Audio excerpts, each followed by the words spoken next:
tara punta tayo sa Humalig Island. So, hindi po madali yung biyahe namin papuntang Humalig Island dahil po umalis po kami sa bahay ng 10 PM and then nakarating po kami sa Quezon Real Port ng 4 AM. So, sa ano po na to, sa oras na po na to, 4 AM na po siya, and of course kailangan po namin umalis kasi para po maaga po yung pagdating po namin doon sa Humalig at di po ganun kainit at di rin kami maubusan ng sasakyan kasi kasi ngayon mahal na araw, so talagang siksika na talaga, maraming talagang pasahero na umuwi at saka nagbabakasyon. So, ayun po, ito po yung bangka na sasakyan po namin from Real Port to Humalig Island. Bali po, 500 pesos per head po yung pamasahe po. Medyo may kamahalan po siya, pero worth it naman po. This gonna be our second time na makapunta sa Humalig Island. Yung first time that was 5 years ago. Sobrang namangha po talaga kami sa lugar kaya binalikan po namin. So kahit na di madali yung biyahe at kahit na medyo may kamahalan ay talagang worth it at binalikan po talaga namin. So at this point po nasa na po kami, nasa loob na po kami ng bangka at hinahantay na lang po namin na lumarga na po ito. Sa totoo lang sobrang excited po talaga kami and second time na namin to. So tingnan natin kung meron pong magbabago sa lugar or meron bang doon or ganun pa rin po ba siya. So itong part po na to is yun nga, lumarga na po yung bangka at nakita nyo naman sobrang ganda. Makikita mo talaga na napakakalmado yung dagat kasi maaga pa naman siya and mamaya makikita natin yung sunrise dito. Kaya nga dito pa lang po sobrang ganda. How much more kapag nakarating na po tayo dun sa Humalig Island. So ayun, sobrang relaxing after ilang hours yung biyahe namin from Manila to here.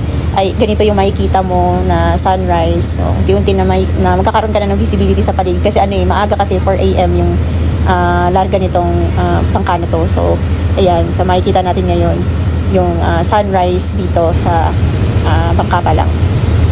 So ayan na guys, so magpapakita na si Haring Araw at napakaganda, sobrang ganda. Sa personal guys, yung feeling mo na parang sobrang napawi yung pagod mo at saka puyat kasi maaga kaming umalis sa Maynila.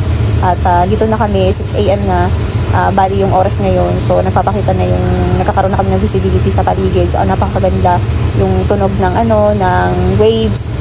Talagang marirelax ka talaga at mahangin sa mga oras na to. So yun guys, sobrang nilook forward talaga namin itong aming second time around dito sa Humalig Island. So hopefully na mag-enjoy talaga kami at samahan niyo po kami guys sa aming biyahe. Hello guys, so ito po yung part 2 ng kwento natin, ating biyahe papuntang Humalig Island. So ito guys, nakita niyo naman maliwanag na, kitang-kita na natin yung kulay na dagat. At at this point guys, mga 6 AM na to and malapit na tayo sa Humalig Island. Ayan na, nandito na tayo sa Humalig Island. Nakita nyo na yung parang dyan, yung mga puno dyan. Humalig Island na po yan. So bali guys, medyo matagal-tagal yung biyahe natin papuntang Humalig Island kasi it will take 5 to 6 hours from Real Port to Humalig Island. So ganun po siya guys, katagal. Pero worth it naman po kahit po matagal dahil napakaganda naman po yung lugar. So yan guys, kita nyo napakalinaw ng dagat. Sa totoo lang guys, hindi po siya ganun kakita sa sa cellphone. Pero pagka dun ka sa personal guys, kita mo yung corals and then yung clear talaga, may kita mo yung sand sa ilalim. So yan guys, yan na po yung Humalig Port. Sinantay na lang natin na dumaong yung bangka para makababa na rin po kami. So yun guys, at this point po ay dumaong na po yung bangka at finally pinababa na po kami ng kapitan. So sobrang nilook forward talaga namin yung second time around namin dito sa Humalig guys. So hopefully na mag-enjoy po talaga kami and I am so excited talaga sa pangalawang beses na pupunta kami dito. And pababa na talaga kami guys. Makakatapak na rin muli sa Humalig Island.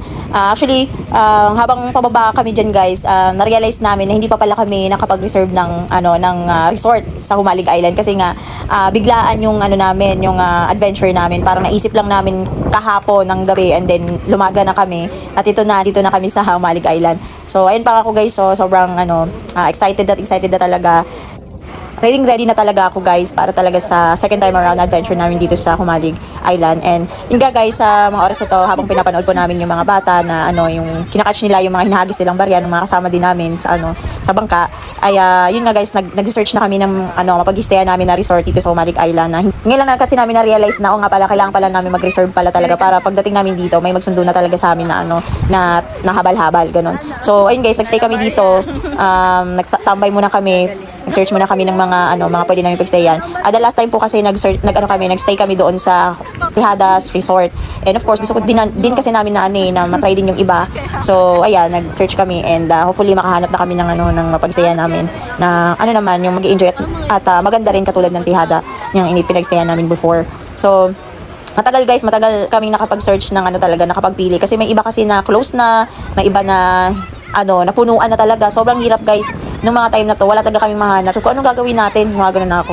Umulan na lang guys, hindi pa rin kami nakahanap or nakapagpili ng resort kasi yung iba talaga punuan na. So yan, inantay na lang namin tumila yung ulan and magtanong-tanong na lang kami sa reception o sa mga lokal kung sino yung pwedeng available kasi sayang naman yung pagpunta namin dito tapos wala rin naman kami mapagstayan. So yun guys, punuan kasi summer kasi nung mga time na to kaya mahirap talaga makahanap ng resort dito kasi punuan na talaga.